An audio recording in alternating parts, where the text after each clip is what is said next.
Welcome everybody to Forza Horizon 5, and today we're taking a look at the 2019 Nissan 370Z NISMO. Now the 370Z itself was introduced in 2009 and lasted until 2020, with it being the last naturally aspirated high-revving V6 engine with a manual gearbox.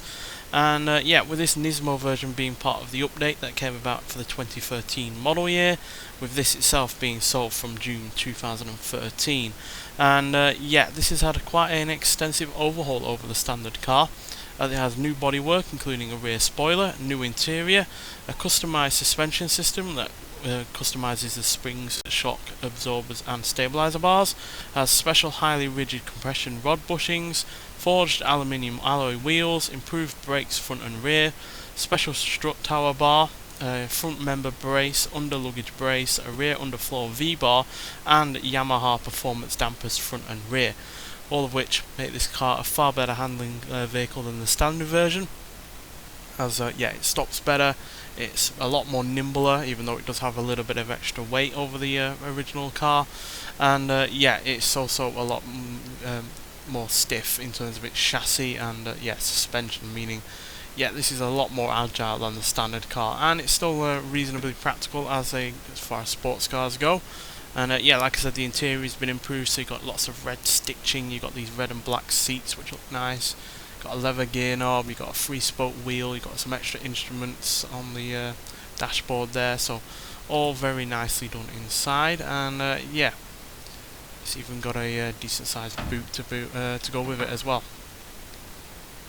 Not that stupid rear brace bar that the 350Z version had, for instance. So fairly decent on terms of interior. The looks have been slightly improved with the extra bodywork and the red paint accenting. It definitely looks a lot better than the standard car, even though overall I'm still a massive fan of the look of the car overall. But definite improvement in terms of looks, definite improvement in terms of the interior, and it's even had some improvements to the engine as well. It's still the 3.7 litre V6 engine, but it now produces 350 horsepower and 276 pounds-feet of torque, so that's 18 horsepower more than the standard car and 6 pounds-feet of torque more extra as well. But like I said, it does weigh a little bit more, weighs 120 or so pounds more than the standard car, which mainly comes down to the extra bodywork and the like. But this is still quicker in terms of acceleration than the standard car, and but at the end of the day, what makes a big difference with this vehicle is how it handles. So let's get out there and see what it can do.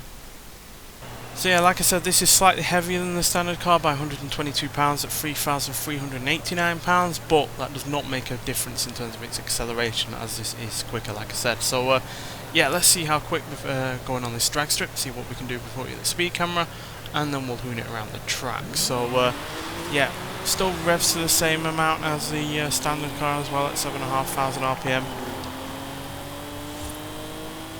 which means that generally it sounds pretty much the same as the standard car, which isn't the best sounding engine going, but I think it sounds maybe a little bit better, or maybe it's just the fact that I can enjoy driving this car more, now that it, in terms of handling and braking, is a far more fun vehicle to drive. So maybe that's somewhat down to it, but could also be a slight engine tuning update, with the obviously having a little bit extra power and torque. So for my money, it does come across as sounding better, even if it might well not do.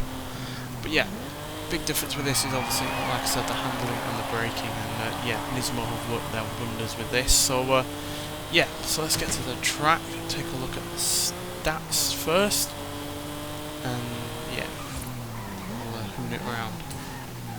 So rivals, we're in low end of A class, 719. So as you can see, all pretty decent stats, to be honest. The speed, handling and acceleration are all fairly good. I know the braking looks like on the low side, but even the standard vehicle wasn't even that high. It was only at 3.9 for the braking. Launch could be a little bit better, but then again, it is a rear wheel drive manual car, so launch is a bit hit or miss, quite frankly. But as per usual, when we review a car like this, we're going to get it around the track and let you listen to the engine first, and then we'll talk about it some more. So let's see what it sounds like.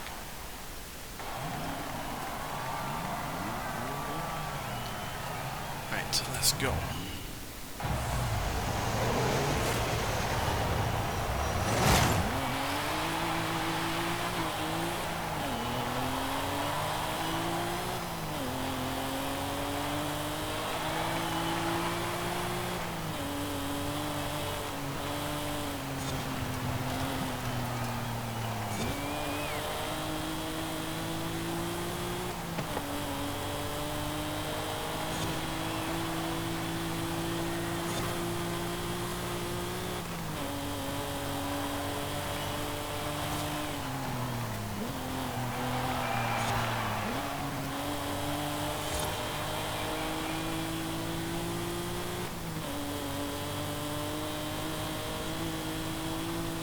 So yeah, like I said, I'm not sure if it does sound better than the standard car, but it doesn't sound worse, and yeah, because you're able to enjoy the car more, the noise of the engine really doesn't bother me as much as in the standard car. It did feel like a bit like a drone, but yeah, definitely a far more fun vehicle to drive.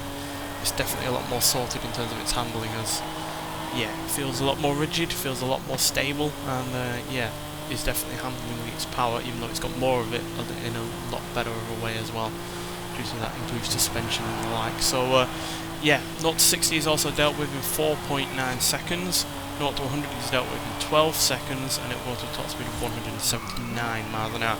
Now granted, the standard car is a little bit quicker at the top end by 1 mile an hour, but I think that's purely down to the fact that it has more downforce, that rear spoiler for instance, so yeah, that's the only downside in terms of performance over the standard car. Everything else is on the upside, as the standard car is 1.84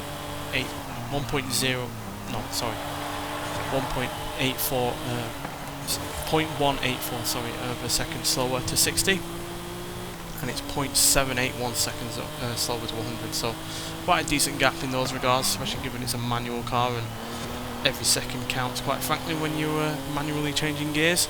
And yeah, like I said, in terms of handling and braking, it is far better. It's got none of the you know, unpredictable oversteer that I found with the original car. You're able to brake a lot later due to the better brakes, and even though it does have that extra 122 pounds, you really don't feel it, especially given how stiff it is with all of the extra braces it's been having going on with it, and the stiffer, lower suspension as well. So yeah, overall really good, which quite frankly I wasn't expecting. I was expecting this to be just a slightly fettled version of the standard car and not feel as drastically different as it is. And granted, there have only been slight improvements over the standard car, but all of those slight improvements have come together to make a big difference, in that it does feel like a genuinely different car to drive. Feels more sorted, feels slightly quicker, and yeah, just is a generally more enjoyable car to drive. So yeah, this is the last car in the car pass, and even though it's far from my favourite car in that car pass, it's hardly the worst that we've got going in it, and at least it is an improvement on a car that I've originally not been a big fan of. So yeah, now I do have finally a version of a 370Z that I enjoy, and that is only a plus as far as I'm concerned, and it's easily my favourite Z car that we've had on a Forza game so far. Now granted, there is a version that is going to be superseding this, that I don't really know much details about, but yeah, I am also looking forward to seeing what that can do. But yeah, bit of a dinosaur this car. Like I said, it was the last naturally aspirated high rev V6 engine coupled to a manual gearbox, but for a good old school, you know, driving, you know, in that regard, without all-wheel drive or turbocharging or hybrid technology or anything like that, it does a job, and it's more than capable of getting around the track really quickly. So yeah, nonetheless, thanks for watching, and I'll see you in the next one. Bye.